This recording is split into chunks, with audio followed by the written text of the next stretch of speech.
من از سفر باز آمدم برا پیشوازی من، نمیشنوی ای آشنا مگر تو آوازی من. به هر کجا که رفتم نکردمت فراموش، بیا بیا باری دیگر بگیرمت در آغوش.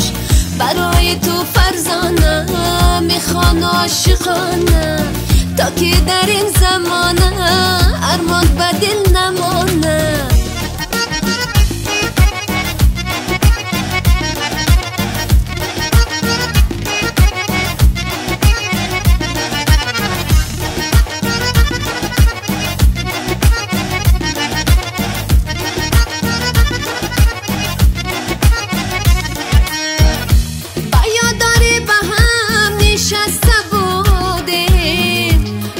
نگاه با هم دل بسته بودیم، همان روزی که بود دستت به دستم، به جانی هم دیگر پیوسته بودیم. ای یار جانی قدرم بدانی، آرزو دارم آخی با من بمانی.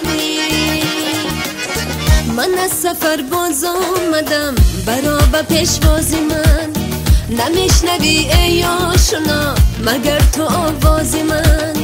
به هر کجا که رفتم نکردمت فراموش، بیا بیا باری دیگر بگیرمت در آغوش.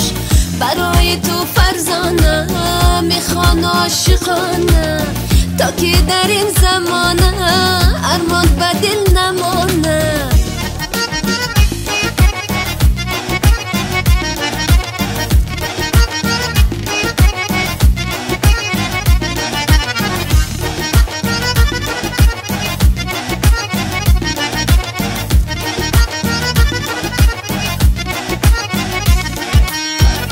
مرا از دوری ها دل خسته کردی، مرا با بوسه هات آموخته کردی، با حرفای قشنگ و دل فریبت دلم را بر دلت پیوسته کردی. ای یار جانی قدرم تو دانی، آرزو دارم آخی با من بمانی. من از سفر باز آمدم برا پیشوازی من، نمیشنوی ای آشنا مگر تو آوازی من. به هر کجا که رفتم نکردمت فراموش، بیا بیا باری دیگر بگیرمت در آغوش. برای تو فرزانه میخوان عاشقانه، تا که در این زمانه ارمان به دل نمانه.